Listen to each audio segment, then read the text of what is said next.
آج ہم ایک ایسی کہانی کی گہرائی میں اتر رہے ہیں جہاں محبت، جنون اور بدلے کی لکیریں آپس میں کچھ اس طرح الجھ گئی ہیں کہ انہیں الگ کرنا تقریباً ناممکن ہے۔ جی بالکل۔ ہمارے پاس جو مواد ہے وہ ایک شدید جذباتی طوفان کی تصویر دکھاتا ہے۔ تو سوچنے والی بات یہ ہے کہ جب کوئی شخص اپنی سابقہ محبوبہ کو، جو اب کسی اور کی بیوی ہے، اغوا کر لے جی اور اپنے اس عمل کو ظلم نہیں بلکہ ضرورت کہے، تو سچائی کہاں تلاش کی جائے؟ اور یہی اس کہانی کا سب سے دلچسپ سوال ہے۔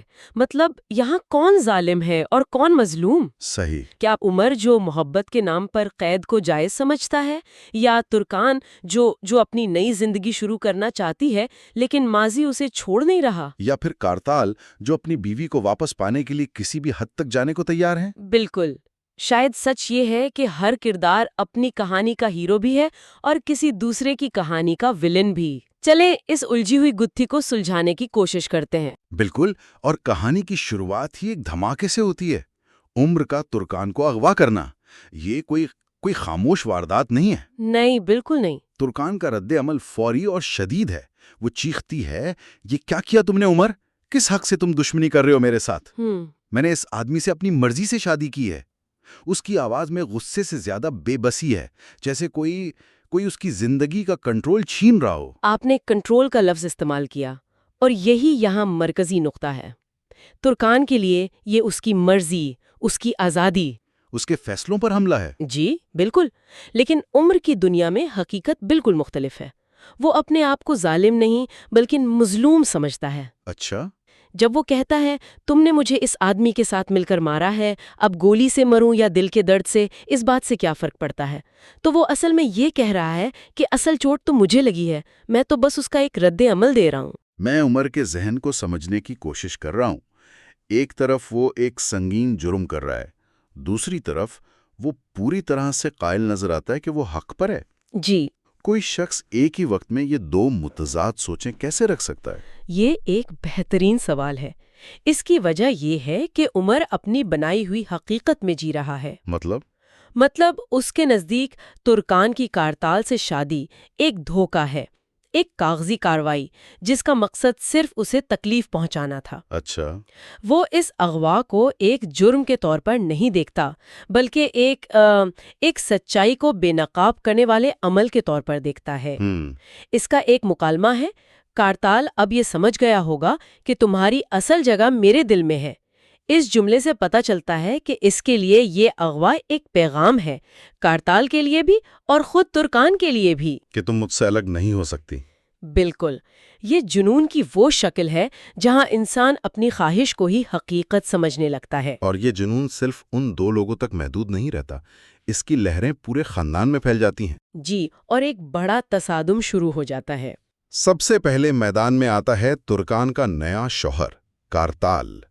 وہ آدھی رات کو سیدھا ترکان کے والد صادق صاحب کے گھر پہنچ جاتا ہے۔ اور وہاں جو منظر ہے وہ خاندانی عزت اور مردانہ انا کے تصورات کو کھول کر رکھ دیتا ہے۔ کیسے؟ دیکھیں، صادق صاحب کا پہلا غصہ کارتال پر نکلتا ہے۔ اغوا کی بات تو بات کی ہے، پہلے مسئلہ یہ ہے کہ کارتال نے ان کی بیٹی سے ان کی اجازت کے بغیر شادی کیوں کی۔ اچھا۔ وہ گرجتے ہیں، تم نے میری اجازت کے بغیر شادی کی ہے، اسے بے غیرتی کہتے ہیں، تم موقع پرست انسان ہو۔ تو ایسا لگتا ہے کہ ان کے لیے خاندانی وقار سب سے اہم ہے، اغوا سے بھی زیادہ۔ آپ ایسا سوچیں گے، لیکن دلچسپ بات یہ ہے کہ یہ وقار کتنا لچکدار ہے۔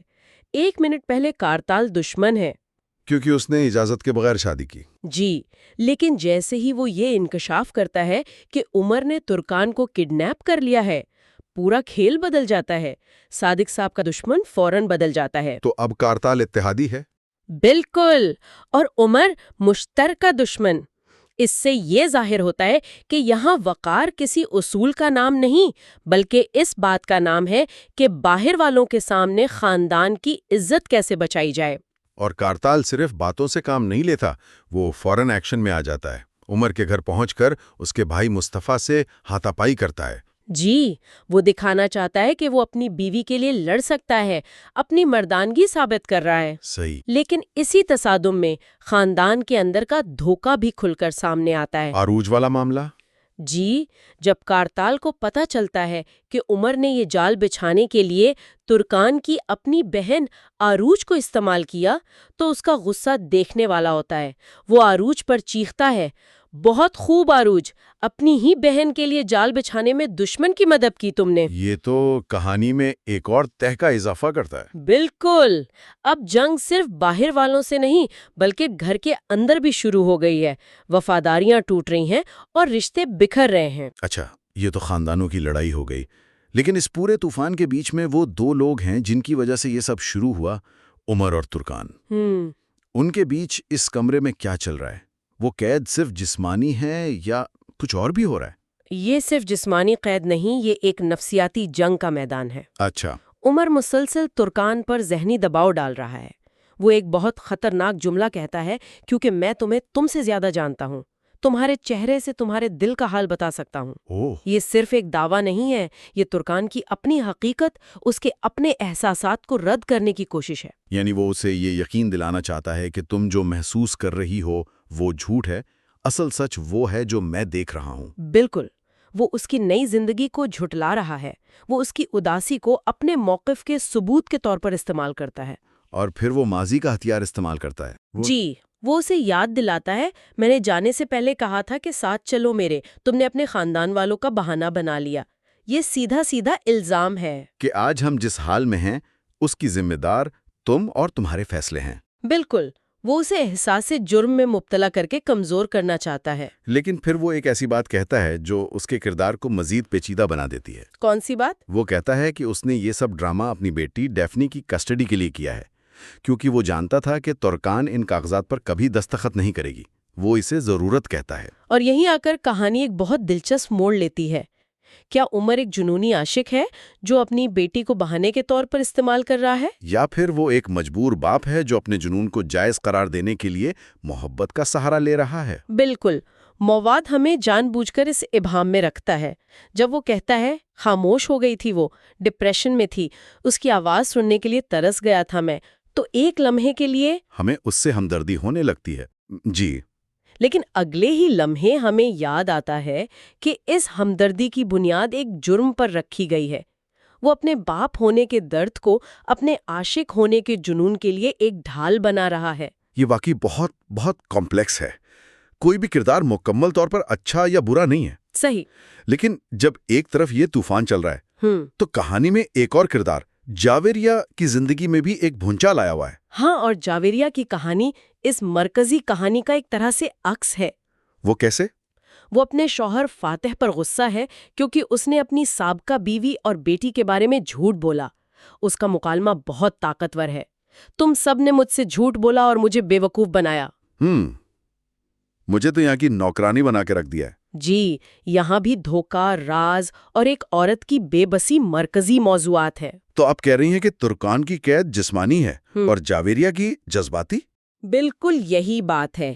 ترکان کو زبردستی ایک کمرے میں بند کیا گیا ہے، جبکہ جاویریا کو جھوٹ اور رازوں کے ذریعے اپنے ہی گھر میں ایک جذباتی قیدی بنا دیا گیا ہے۔ صحیح۔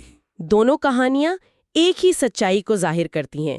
جب مرد اپنی زندگی کے بڑے فیصلے عورتوں کو شامل کیے بغیر کرتے ہیں تو اس کی قیمت عورتوں کو اپنی خوشی اور ذہنی سکون کی صورت میں چکانی پڑتی ہے۔ اور اس سارے کھیل میں ان بڑوں کی انا کی جنگ میں سب سے زیادہ نقصان بچوں کا ہو رہا ہے۔ جی، یہی اس کہانی کا سب سے المناک پہلو ہے۔ ایک طرف ڈیفنی اپنی ماں کی وجہ سے پریشان ہے اور دوسری طرف ایک اور بچہ ہے جو اپنی ماں کو یاد کر رہا ہے اور کھانا تک نہیں کھا رہا ہے۔ یہی ان تمام جذباتی ڈراموں کی انسانی قیمت ہے۔ بڑے اپنے ماضی، اپنی محبت اور اپنی انا کی جنگ لڑ رہے ہیں، لیکن اس کا زخم معصوم بچوں کی روح پر لگ رہا ہے۔